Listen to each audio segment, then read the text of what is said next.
안녕하십니까. 오늘 2026년 산업재해 근로자의 날 기념 안전보건 컨퍼런스 1부 사회를 맡은 김중국입니다. 반갑습니다. 공동사회를 맡은 주은영입니다.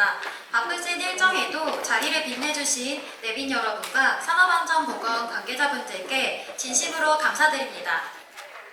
이제 인사 말씀과 축사를 듣겠습니다. 먼저 재단법인 피플 미래일터 안전보건 포럼 김태옥 공동대표님의 개사가 있겠습니다. 여러분 반갑습니다. 저는 이번 행사를 주관한 재단법인 피플 미래일터 안전보건 포럼의 공동대표를 맡고 있는 김태욱입니다. 여러분 반갑습니다. 오늘 4월 28일은 산업재해 근로자의 날입니다. 산업재해 근로자의 날은 산업재해 근로자의 희생과 헌신을 기리고 이들의 권익 향상을 도모하기 위해 작년에 법정 기념일로 지정하였습니다. 특히 이날을 기념하는 것은 산업재해 예방의 중요성을 사회적으로 공론화하는 데 그 의의가 있다고 생각합니다. 사람 중심의 희망 플랫폼을 추구하는 재단법인 피플은 산업재해로 인한 근로자의 희생을 막기 위해서는 무엇보다 산업 예방 중심의 안전보건이 중요하다고 인식하고 2019년도부터 포럼을 실시하고 있습니다. 또한 4년 전부터 4.28 기념을 위한 국제 또는 국내 컨퍼런스를 개최하고 있습니다. 오늘 이와 같은 뜻깊은 행사에 함께 해주신 이하경 국회 부의장님, 참석은 아직 안 하셨습니다만 조정식 의원님, 박해철 의원님께 진심으로 감사의 말씀을 드리며 이번 행사를 저희와 함께 열심히 도와주시고 공동 개최해 주신 정혜선 회장님께 진심으로 감사의 말씀을 드립니다. 또한 본 컨퍼런스를 위해서 여러 기관이 도움을 주셨는데요. 안전보건공단, 대한산업안전협회, 한국가스안전공사, 한국위험물학회, 주식회사 캠토피아, 주식회사 바텍 SEC, 한국안심일터기술원, 또 안전정보와 또 법무법인 사람앤스마트 기관장님께 진심으로 감사를 드립니다. 여러분도 잘 아시겠지만 최근 우리 사회는 과학기술의 급속한 발전과 함께 다양화, 복잡화, 양극화가 심화되고 있고 최근 중동지역 정세와 또한 그로 인한 석유 파동으로 인해서 이 상황이 매우 불확실한 시대에 살고 있다고 저는 생각합니다. 이와 같은 상황에서는 무엇보다도 안전이 위협받을 수 있다고 생각됩니다. 특히 최근에는 AI 기술이 우리의 삶과 비즈니스의 형태를 바꾸고 있고 초거대 성과와 더불어 새로운 안전보건 리스크를 만들고 있습니다. 더욱이 AI 기술은 최근 데이터 활용을 넘어서 인간과 거의 동일한 휴머노이드 로봇같이 생각하고 행동하는 피지컬 AI 시대가 우리 삶 깊숙이 자리 잡아가고 있다고 생각합니다. 이와 같은 상황에서 AI 기술과 연계한 안전보건 문제의 해결 방향을 모색하고 또 중대재해 예방을 위한 효율적인 방안을 제시하기 위해서 오늘 이 컨퍼런스를 개최하게 되었습니다. 어려운 주제에도 불구하고 기조연설을 해주신 고려대학교 권혁 교수님, 또 주제 발표해 주시는 안전보건공단 남인호 팀장님, 을지대학교 최은희 교수님, 캠토피아 박은주 전무님, 한국감성안전진흥원 조한호 회장님께 깊은 감사와 함께 좋은 발표를 부탁드립니다. 오늘 컨퍼런스를 통해 안전보건에서 피지컬 AI 기술의 도입 활용 시 무엇이 문제이고 무엇을 준비해야 하며 또 어떻게 해야 하는지를 기술적, 제도적, 관리적 측면에서 논의되어 안전한 일터 조성은 물론 우리의 삶의 보탬이 되는 그런 행사가 되기를 기원합니다. 재단법인 피플은 앞으로도 이와 같은 노력을 계속할 것을 여러분 앞에 다짐합니다. 한 가지 안내 말씀드리면 금년 7월에는 아침에 제가 연락을 받았는데요. 안전보건공단의 노동부와 안전보건공단이 시행하는 이 산업안전 강조의 달 조항 행사에 저희 포럼이 선정되어서 이 피지컬 AI 기술의 도입 전략, 다시 말하면 회사가 무엇을 해야 되는지 또 어떤 인력 역량이 필요한지를 심도 있게 논의하려고 합니다. 그때도 많은 관심을 베풀어 주시면 감사드리겠습니다. 끝으로 오늘 컨퍼런스를 위해 수고하신 많은 분들과 또 바쁘신 중에도 함께 해주신 모든 내빈 또 청중 여러분에게 진심으로 감사의 말씀을 드리며 여러분의 건강과 행운을 기원합니다. 감사합니다. 다음은 이하경 국회부의장님 인사 말씀입니다. 큰 박수 부탁드립니다. 안녕하십니까. 국회부의장 이하경입니다. 2026년 산업재해 근로자의 날을 기념하여 열리는 안전보건 컨퍼런스 피지컬 AI 시대의 안전보건의 개최를 진심으로 축하드립니다.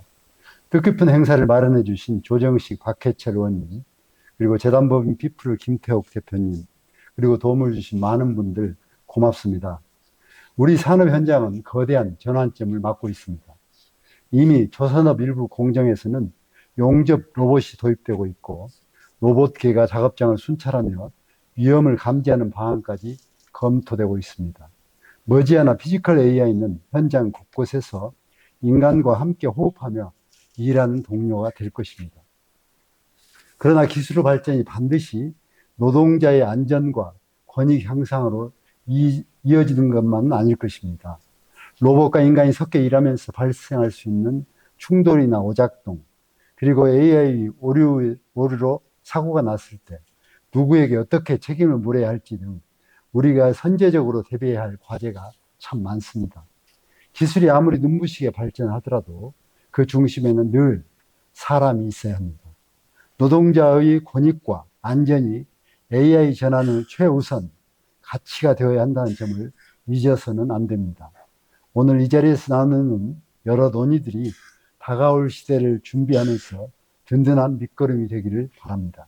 저 역시 오늘 주신 귀한 말씀을 잘 받아서 국회에서 피지컬 AI 시대에 잘 맞는 안전보건 제도와 법적 기반을 탄탄하게 다지는데 여러분과 함께 하도록 하겠습니다. 감사합니다. 다음은 한국안전보건단체 총연합회 정혜선 회장님의 환영사입니다. 여러분 반갑습니다. 정혜선입니다.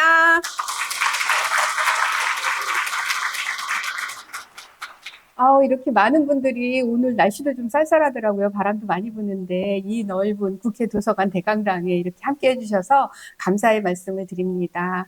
오늘 재단법인 피플이 진행하는 행사에 저희 한보총이 함께하게 되었어요. 4월 28일 오늘 산재 노동자의 날을 기념하기 위해서 산업안전 컨퍼런스를 개최하게 되었는데 이 행사를 진행할 수 있도록 자리도 마련해 주시고 또 오늘 좋은 말씀 해주신 이하경 국회 부의장님께 감사의 말씀을 드립니다. 아시다시피 이하경 의원님은 환경노동위원회에 계시잖아요. 그러면서 누구보다도 산업안전보건에 대한 애정이 정말 많으시고 노동자들이 안전한 일터에서 일할 수 있도록 늘 좋은 제도와 정책과 법안을 만들기 위해서 애써주셔서 다시 한번 감사의 말씀을 드립니다. 그리고 오늘 좋은 행사를 마련해 주시기 위해서 김태욱 교수님이 정말 꼼꼼하고 세세하게 행사 준비를 해주셨어요. 이런 자리에 저희 한보총이 함께 하시게 돼서 굉장히 기쁘게 생각하고 김태욱 교수님과 또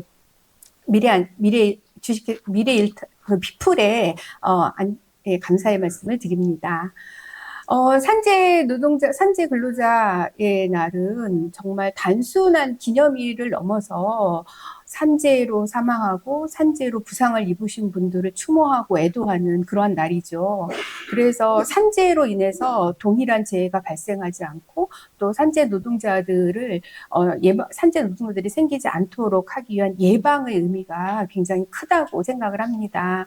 그런 거를 통해서 산재가 정말 중요하다는 거를 국민적으로 인식하고 그런 공감대를 확산해서 안전 문화를 확산하는 의미가 크다고 생각합니다. 오늘 준비한 컨퍼런스가 바로 그런 예방에 중심을 맞추어서 안전 문화를 정착시키기 위해 마련되었다고 생각이 되고, 특히 그 주제가 AI에 대한 것이잖아요. 요즘 AI가 가장 핫한 이슈로 되어 있는데, 이 AI를 어떻게 안전보건 분야에 잘 접목해서 안전한 일터를 만들 수 있을까 하는 것을 고민하는 자리라고 생각이 됩니다.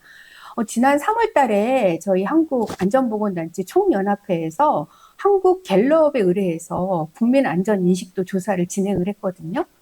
AI가 발전을 하면은 산재 감소에 도움이 될까요? 그렇지 않을까요? 여러분들은 어떻게 생각하세요? 저희가 국민 1,013명을 대상으로 조사를 해보니까 응답자의 49%가 AI가 발전을 하면 산재가 감소될 것이다. 이렇게 응답을 했어요. 그러니까 2명 중에 1명이 산재 감소에 기여를 할 것이다. 이렇게 응답을 한 것이죠. 아마 그것은 위험하고 힘든 일을 사람이 아니라 로봇이 대신을 하면서 산재를 감소시킬 것이다 하는 기대감이 있는 것이 아닐까 그렇게 생각을 하고, 또 이 AI가 선제적으로 위험에 대비해서 산재를 예방할 수 있을 것이다. 이런 마음을 반영한 것이 아닌가라고 생각이 됩니다. 하지만 기술이 발전했다고 안전이 자동으로 따라오는 것은 아니에요. AI가 발전할수록 우리가 생각하지 못한 새로운 유형의 재해가 또 발생할 수가 있거든요. 그렇기 때문에 우리는 AI를 생각할 때 우리의 안전보건 문제를 항상 생각해야 되고, 그런 측면에서 저는 오늘 4가지를 말씀을 드리고 싶어요. 우선 한 가지는 AI가 생산성의 발전을 가져오는 것도 중요하지만 안전을 반드시 생각해야 된다 하는 점입니다. 안전을 생각하지 않으면 새로운 유형의 재해가 발생할 수가 있거든요. 실제로 지난 4월 8일 날 경남 함안에서 발생을 한 사건인데, 자동차 전자부품을 제조하는 회사였거든요. 그런데 거기에 일하던 작업자가 그 설비를 이렇게 점검을 하고 있었는데 작동하던 로봇이 밑으로 내려오면서 거기에 숙여서 이렇게 일하던 그 노동자와 부딪히게 되었고, 그 로봇은 제어가 되지 않으니까 계속 내려와서 일하던 작업자가 결국은 로봇과 적재함에 쌓여서 결국은 세상을 떠나는 이런 안타까운 일이 생겼어요. 그렇기 때문에 로봇이 움직이더라도 사람이 있으면 바로 멈춘다든지, 뭔가 기계나 물건이 있으면 멈추도록 하는 장비가 반드시 탑재가 되어 있어야지, 그런 안전을 담보하지 않은 그런 AI는 오히려 인간에게 새로운 위험을 가져올 수 있다고 생각합니다. 그리고 2번째는 이런 AI의 발전은 사후의 관리가 아니라 사전 예방 중심적이어야 한다고 생각합니다. 사전에 예방할 수 있는 시스템과 장비를 갖추어서 AI가 사고를 예방하는 데 도움을 줄 수 있도록 해야 된다고 생각합니다. 그리고 3번째는 뭔가 이런 AI 장비를 생각하면 우리는 비용이 굉장히 많이 들 거다라고 생각하게 되잖아요. 아무래도 그런 비용 때문에 대기업은 굉장히 빠르게 AI를 도입하고 있습니다. 그렇지만 실제로 산재가 많이 생기는 중소기업은 AI의 도움을 받기가 굉장히 어려워요. 그렇기 때문에 이런 기술의 격차는 결국 안전의 격차를 가져오고 새로운 불평등을 야기한다라고 생각이 됩니다. 그렇기 때문에 항상 AI를 생각할 때 안전이 불평등, 안전의 격차가 생기지 않도록 중소규모에 맞는 AI의 발전이 같이 이루어졌으면 좋겠다고 생각합니다. 그리고 4번째는 가장 중요한 것은 일하는 사람이 보호되어야 한다는 것입니다. AI 때문에 사람이 소외되고 AI로 인해서 사람이 스트레스를 받는다거나 또 새로운 형태의 사람에 영향을 줄 수 있는 그런 문제가 생기지 않도록 이런 측면을 반드시 고려해야 된다고 생각합니다. 아마 오늘 발표하시는 분들이 이런 것들을 잘 고려해서 좋은 말씀을 해주실 것이라고 생각이 되고요. 오늘 컨퍼런스가 뜻깊은 자리가 되었으면 좋겠습니다. 저희 한보총도 안전한 일터를 만들기 위해 앞으로도 최선을 다하겠습니다. 안전이 멈추면 미래도 멈춥니다. 감사합니다.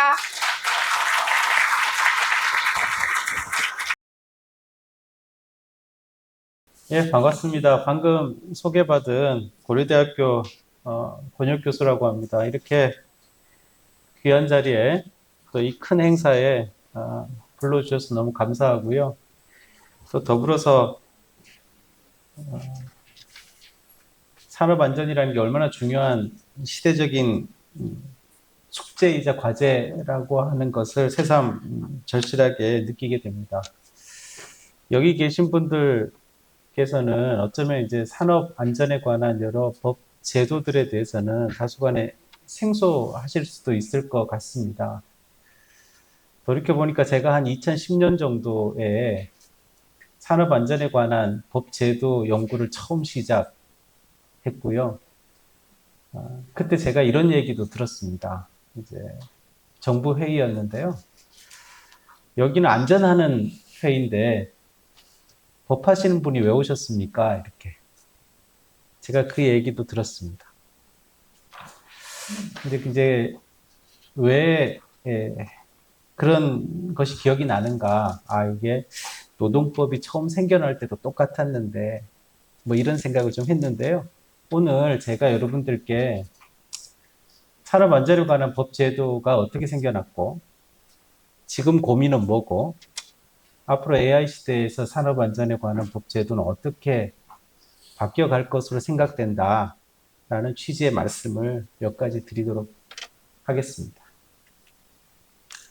오늘 여러분들께 말씀드릴 내용은 아까 모두에 말씀드린 대로 산업재해와 관련돼서 사실 노동법은 산업재해가 만들어낸 제도적 결과물입니다. 이런 관점에서의 노동법이 뭐고 기존의 노동법이 산업안전에 관한 어떤 시스템으로 작동했는지 근데 그게 어쩌면 AI 도입으로 인해서 굉장히 중요한 기회가 됐다고 하는 점 그리고 더불어서 앞으로 우리 법제도가 어떻게 변화해야 돼야 될지 그 말씀을 좀 드리도록 하겠습니다.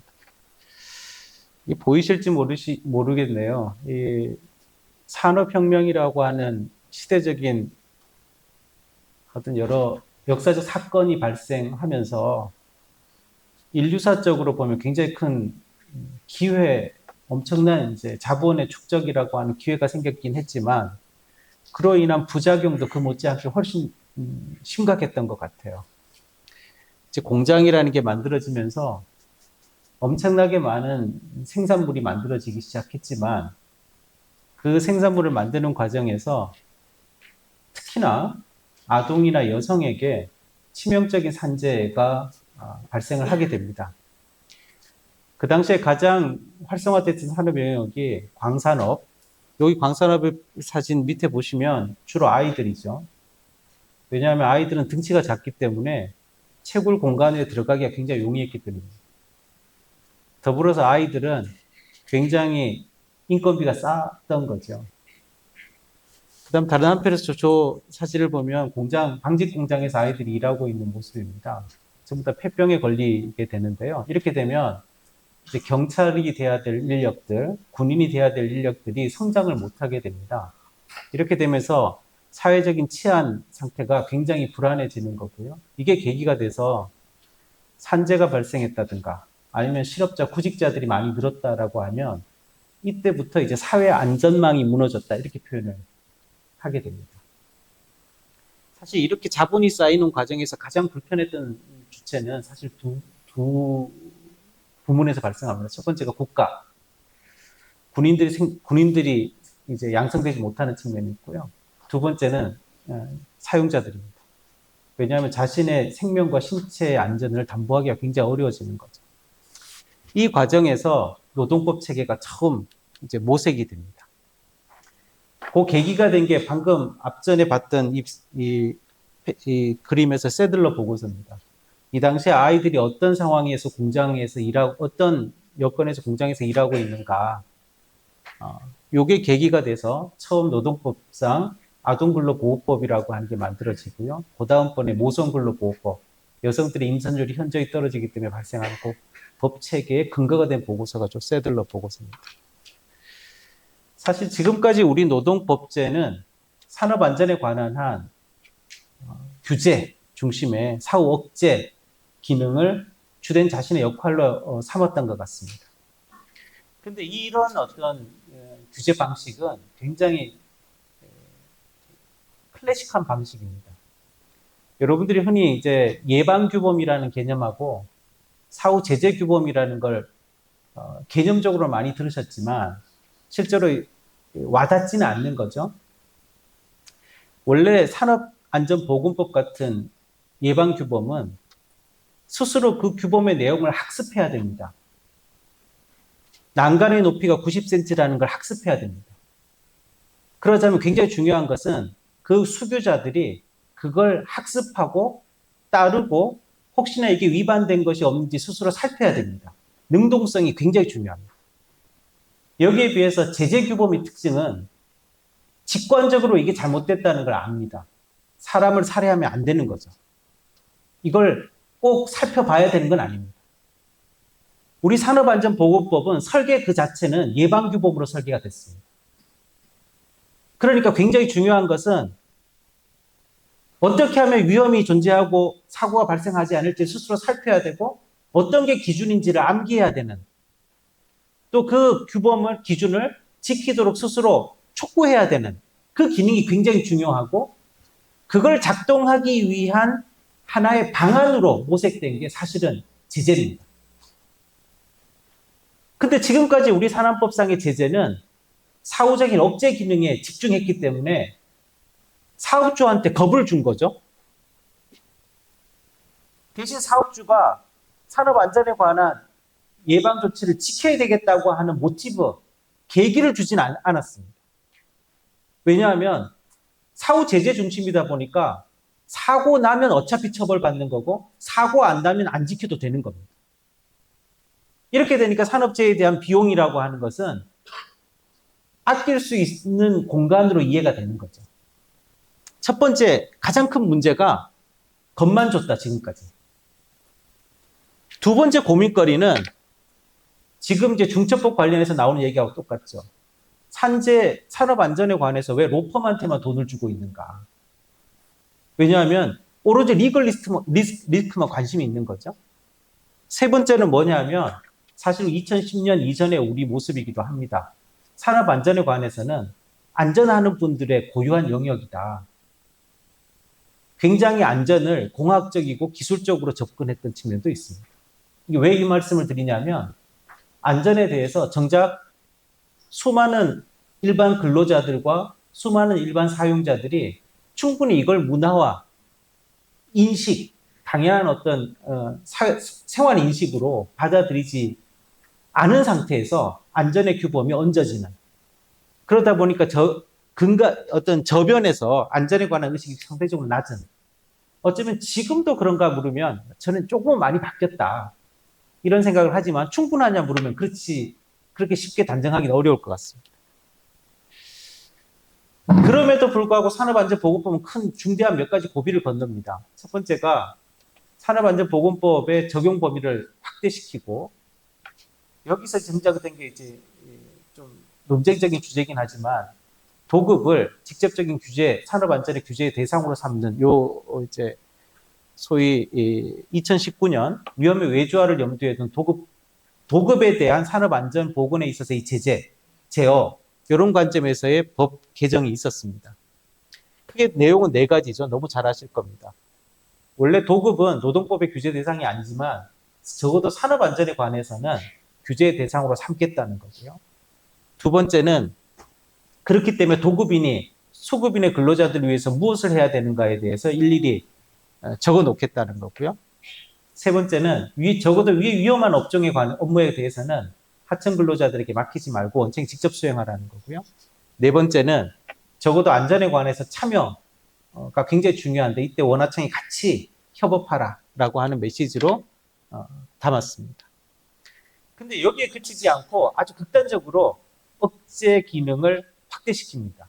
이게 이제 지금까지도 논쟁이 되고 있는 중대재해처벌법인데, 이 법은 사실 어쩌면 이 법을 만들어 나갈 때 여러 여기 계신 분들이 의견을 주셨겠지만, 지금도 생각해 보면 그때 여기 계신 분들의 의견을 좀 더 귀를 기울였어야 되지 않나 하는 생각도 저는 하고 있습니다.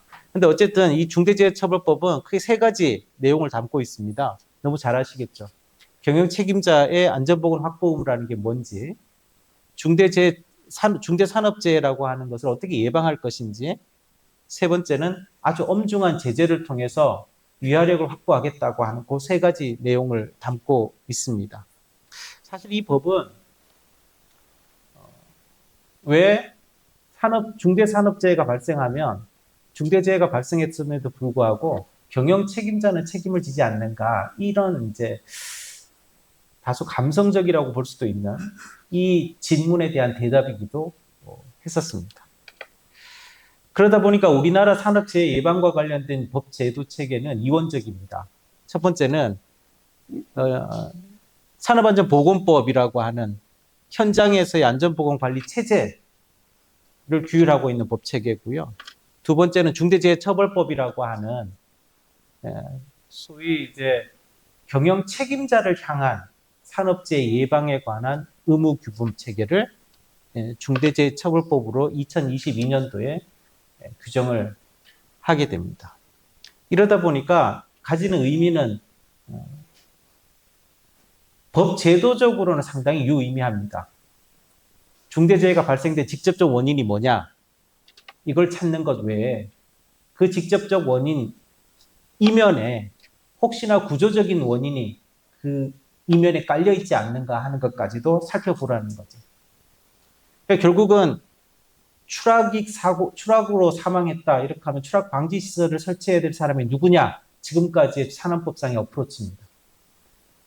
근데 그 추락 방지 시설을 설치해야 되는 사람이 그 의무를 이행하지 못한데 그 배경에 혹시 인력과 예산과 조직의 문제는 없었는가? 이게 이제 구조적 원인을 찾겠다라고 해서 이제 중대재해처벌법의 어떤 해법이기도 했었습니다. 양자의 특징은 있었죠. 이론적으로는 굉장히 논리적인 측면도 있지만 공통점이 있었습니다. 그게 뭐냐면 억제 중심이었다는 겁니다. 그러다 보니까 사실 저는 개인적으로 2022년 이후에 대한민국은 굉장히 중요한 실험을 하고 있다.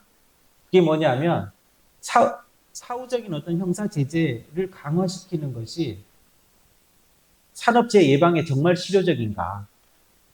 이건 완전히 국가적 차원에서의 실증 실험 같습니다. 물론 오래 이제 지속되지는 않았지만 어쨌든 4년 정도의 결과만 보면 그렇게 긍정적이진 않다. 물론 이게 뭐 4년, 5년 만에 그 결과가 드러나는 건 아니지만 또 적어도 우리 인식이라고 하는 관점에서 보면 굉장히 큰 성과가 있었던 것도 사실이고, 그 대표적인 단면이 고용노동부의 산업안전본부가 차관급으로 승격되고 고용노동부에 일하는 노동감독관님들이 산업안전보건본부에서 일을 하고 싶어 한다는 것. 저는 그것만 해도 큰 성과다. 근데 그 성과를 제가 부정하는 게 아니라 이게 실제로 산업재해 예방에 실효적으로 기여할 수 있으면 좋겠다. 그걸 위해서 우리가 뭘 해야 되는가 하는 고민이 제도하는 사람, 저 입장에서는 있는 겁니다. 그런 점에서 다음과 같은 비판, 이걸 어떻게 해결할 것인가에 대한 고민이 있다. 사실은 제재라고 하는 것이 어떤 예방이라고 하는 효과를 가져오려면 제재의 강도보다는 제재의 확실성이 훨씬 더 기여한다는 게 형법상의 통설입니다. 무슨 말이냐면 사형제를 둔다고 해서 그 범죄가 주는 게 아니라 그 범죄에 해당하는 의심이 들어서 수사가 시작되면 거의 100% 처벌된다고 하는 확신이 있어야 오히려 예방에 굉장히 기여한다라고 하는 것이 기본적인 통설입니다. 이런 관점에서 한번 살펴보면 2024년까지 산안법과 중처법을 이중구조로 두고 있는 우리나라 법 제도 체계에서 사실은 사고 사망자가 그렇게 많이 감소한 것 같지는 않습니다. 건설업은 상대적으로 많이 감소를 했는데요. 잘 아시겠지만 건설업은 굉장히 불황입니다. 여기에 비해서 조선업은 굉장히 화랑이다 보니까 오히려 사고가 늘은 측면도 있습니다. 그럼에도 불구하고 나름대로의 성과라면 만인율이 그래도 3자를 달았다는 거죠. 그 외에도 50인 이상 사업장을 기준으로 해보면 전체 사업장으로는 큰 변화가 결과적으로는 없습니다. 그렇지만 형사 제재와 관련된 불확실성이 훨씬 더 높아졌다는 평이 있습니다. 왜냐하면 중대재해가 발생했다 하면 일단 중처법 수사는 개시되니까요. 근데 이 중처법 위반이 수사가 되고 나서 저는 굉장히 우려스러운 대목이 이 대목인데, 중대산업재해가 발생한 게 2,986건, 그 중에 수사가 개시되는 것은 1,252건입니다. 그런데 검찰에 기소하는 것은 그 10분의 1 정도 됩니다. 그러면 10건 수사하면 1건 정도가 기소가 된다는 얘기죠. 좀 이따 보시면 아시겠지만 수사 기간은 또 굉장히 깁니다. 그리고 더 잘 여러분들 아시면 안 되는 측면이기도 하지만 아실 수 있다고 생각하는데요. 우리나라는 제재가 뭐 징역에 처한다고 해서 제재가 되는 게 아니라 수사 자체가 제재인 측면도 있습니다. 근데 어쨌든 수년 동안 수사라는 과정 안에 틀 안에 가둬놓고 일단 한 상당한 기간을 끌다가 그중 한 10분의 1 정도가 이제 검찰 단계에서 기소가 됩니다. 문제는 그렇게 검찰 단계에서 기소가 되더라도 유죄가 되는 경우가 한 반 정도, 반 못 미치는 거죠. 근데 그 가운데 실형을 받는 경우는 더더욱 없습니다. 왜냐하면 집행유예율이 85.7%. 이렇게 돼버리면 제재의 강도는 굉장히 높여놨지만 제재의 확실성은 상대적으로 떨어진다는 비판을 면하기는 굉장히 어렵다. 예컨대 평균 기소할 때까지 수사하는 게 555일 정도 걸렸다고 합니다. 이 정도 되면 한 2년 정도는 수사를 계속 하고 있었다는 거고요. 이 과정에서 경영 책임자가 이제 계속 불려다니거나 했다는 건데, 이게 중소기업 같으면 경영 리스크가 상당할 것 같습니다.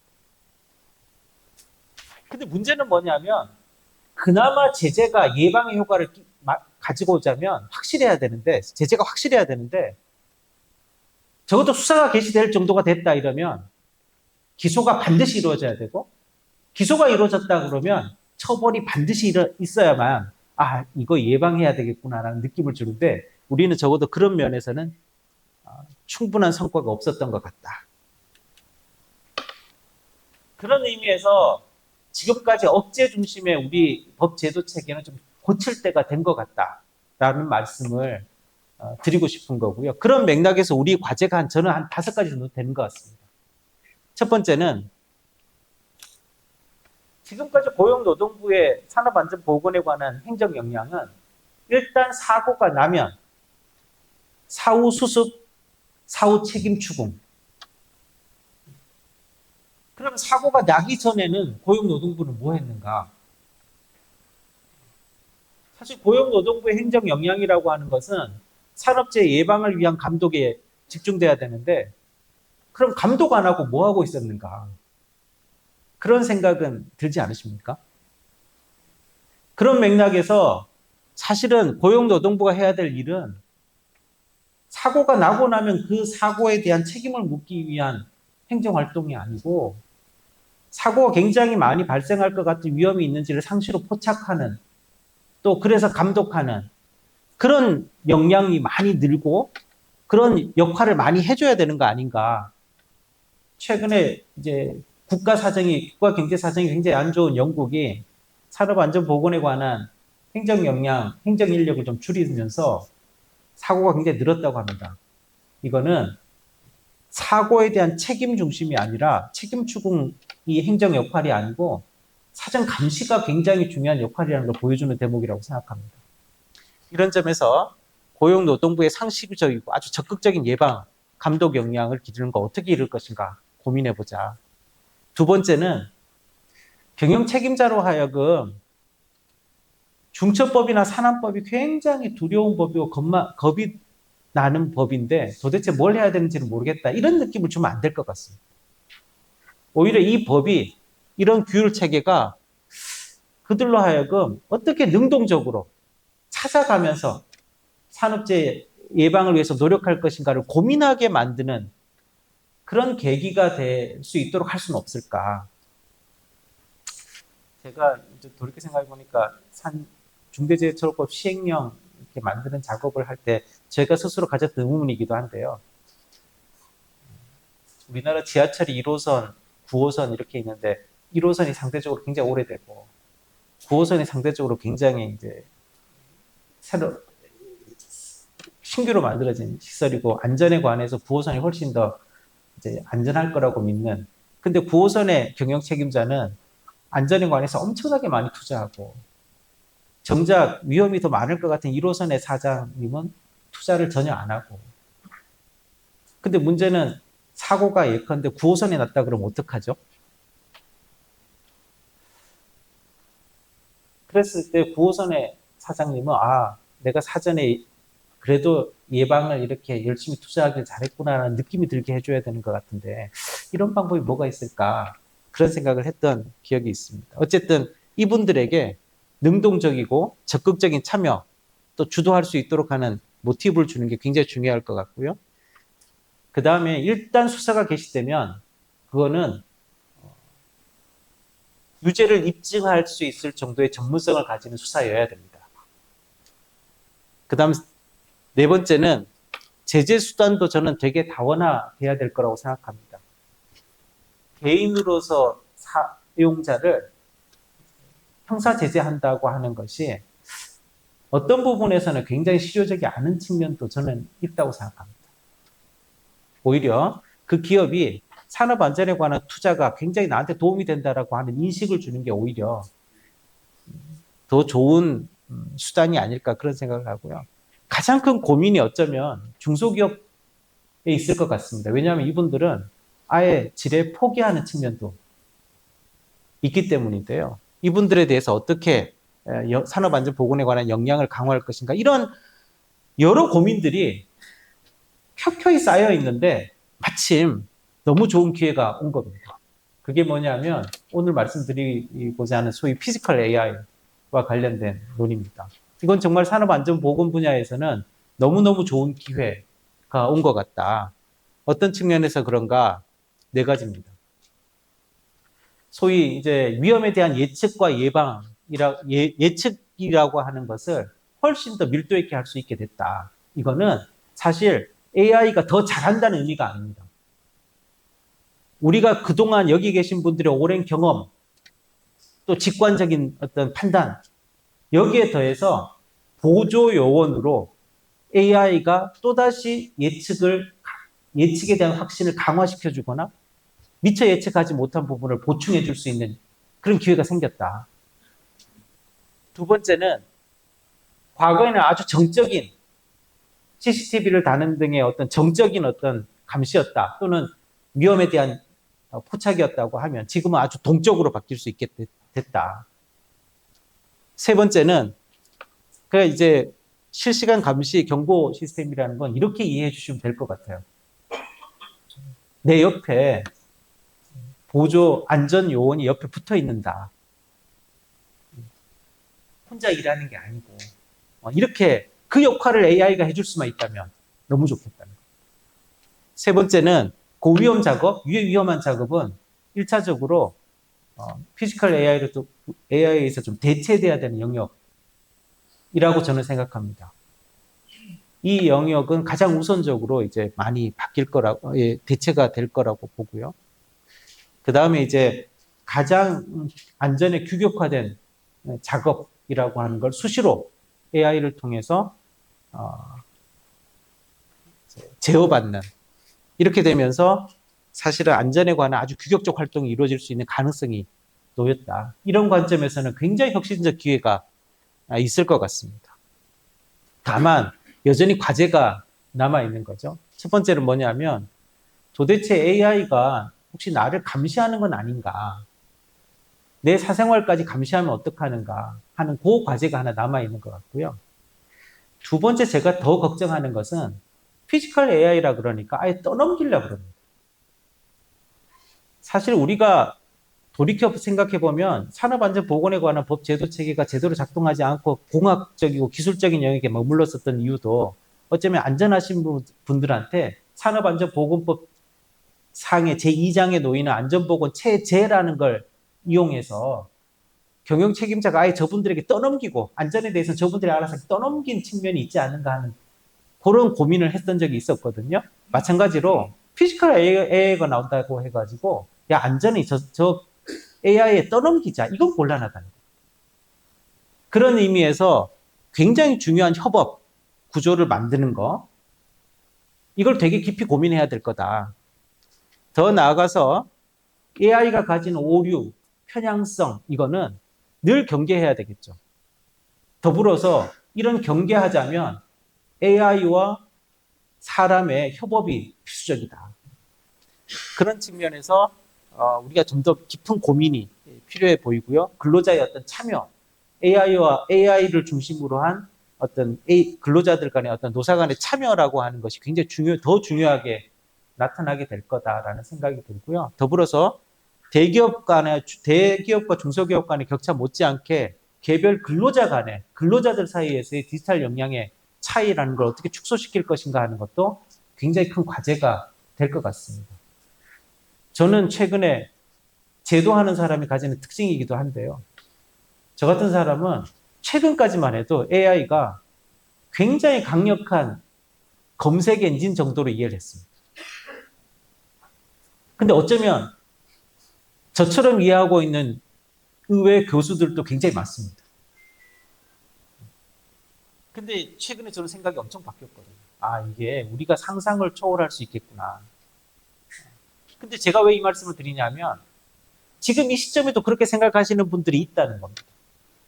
현장에서 일을 하느라고 바쁜 분들, 그래서 AI를 한 번도 접해보지 못한 분들, 이런 분들에게 AI를 실제 활용할 수 있도록 어떻게 도와줄 것인가 하는 고민도 우리가 해야 되는 그런 어떤 과제가 아닐까 그런 생각을 하게 됩니다. 그런 측면에서 저는 그렇게 생각합니다. 피지컬 AI는 우리 법제도, 산업안전에 관한 법제도 측면에서는 어마어마하게 중요한 기회다. 어떤 기회냐? 말로만 얘기했던 예방 중심 체계의 규율, 산업안전보건 규율. 근 한 40년간 실패했던 이 규율을 실제로 예방규범 체계로 만들 수 있는 기회가 된 것 같다. AI의 도움을 받아서 그걸 구현할 수 있었으면 좋겠다. 그런 의미에서 산업안전보건에 관한 법제도는 AI를 통해서 패러다임적 변화를 맞을 때가 됐다라고 생각을 합니다. 기본적으로 누구라도 손쉽게 접근할 수 있는 데이터에 기초한 안전. 그 외에 AI를 통한 안전보건 체계에 있어서의 책임의 어떤 소재를 어떻게 명확하게 할 것인가에 대한 고민. 그 다음에 개인정보에 관한 보호. 최근에 이제 유럽에서 AI와 관련된 지침을 보시면 가장 중요한 게 이런 겁니다. AI가 사물과 공간에 관한 평가는 가능하지만 인간에 대한 평가는 할 수 없다. 이런 겁니다. 이게 사실은 굉장히 우리가 AI한테 떠넘기면 안 되는 이유기도 합니다. 그리고 AI하고 우리가 협업해야 되는 이유기도 합니다. 여기 계신 분들 동의하실지 모르겠지만 변호사 시험 채점을 AI로 하면 그게 공정할 것 같습니까? 최근에 이런 논쟁도 있습니다. 법적 분쟁의 판사를 AI로 하자. 채용을 AI로 하자는 것도 굉장히 리스키한 거죠. 왜냐하면 저 사람의 인간적 활동의 미래를 AI라는 어떤 프로그램으로 평가하도록 하는 게 인간 존엄에 부합하는가 이런 관점이거든요. 결국은 유럽이 걱정하는 것은 AI가 인간의 인격권을 침해하는가의 문제입니다. 사람에 대한 평가, 위험도 마찬가지입니다. 저 AI가 특정한 학력을 가진, 특정한 경험을 가진, 특정한 어떤 신체적 조건을 가진 사람에게 편향성을 가지고 평가하는 것도 인격권 침해가 될 수 있다는 거거든요. 이런 관점에서 어떻게 하면 개인의 어떤 인격권 보호라고 하는 정보, 요거하고 AI를 잘 접목해서 조화시킬 것인가 하는 고민은 굉장히 우리가 깊이 해야 되는 고민이 아닐까 그런 생각을 하고요. 더불어서 최근에 아틀라스 논쟁도 있습니다. AI라고 하는 것이 도입될 때 과연 노사 간에 어떤 절차를 거쳐야 될 것인가 하는 논쟁인데요. 저는 이 부분과 관련돼서는 단호합니다. 안전은 우리가 통상 얘기하는 근로조건하고는 본질적으로 좀 다른 겁니다. 안전을 위해서는 누구라도 협조해야 될 저는 의무와 권리가 있다고 생각합니다. 어느 근로자 개개인의 단순한 권리가 아니라 동료 근로자를 위한 의무이기도 합니다. 그런 점에서 안전에 관해서는 양보할 수 없다. 그런 점에서 부담이 있다면 그 부담도 우리는 얼마든지 감수할 태세가 돼 있어야 된다. 저는 그렇게 생각합니다. 그런 의미에서 AI 도입을 둘러싸고 노사 간에 어떤 절차와 방법을 취할 것인가 하는 고민도 노동법상 굉장히 중요한 과제라고 저는 생각을 합니다. 결론은 이렇습니다. 이제 산업안전보건법 제도 체계에서 사후 억제라고 하는 기능에서 벗어날 필요가 있겠다. 이제는 오히려 사전 예방이라고 하는 본래 제도의 기능 영역으로 산업안전보건법을 좀 되돌려 놓자. 더 나아가서 아주 정적이면서 수동적이었던 그런 법제도 체계를 그 규범의 수교자인 당사자들이 오히려 적극적으로 안전을 도모할 수 있도록 하는 그런 능동적인 체계로 좀 바꿔볼 필요가 있겠다는 거고요. 그런 의미에서 혹시나 더 큰 기회가 될 수만 있다면 지속 가능한 AI 기반 안전보건 체계를 제도화하는 노력도 중소기업 같은 경우 지원 중심이 되겠죠. 우리가 계속할 필요가 있겠다는 그런 생각을 하게 됩니다. 그래서 저는 그렇습니다. 산업안전보건은 이제는 공학 중심 또 제도 중심도 또 아니라고 생각합니다. 마찬가지로 AI 시대 산업안전보건이 피지컬 AI 중심이어야 된다고 저는 생각하지 않습니다. 산업안전보건에 관한 중심은 늘 그래왔듯이 사람이 중심이어야 되는 것이고 그 사람의 어떤 에러를 보완해 줄 수 있는 그 기능으로서 보조적 기능으로서 피지컬 AI가 크게 기여할 수 있도록 우리가 제도적인 어떤 정비 또 정부의 지원 이런 것들을 잘 모아갔으면 좋겠다. 그런 말씀을 마지막으로 드리고 싶습니다. 예, 감사합니다.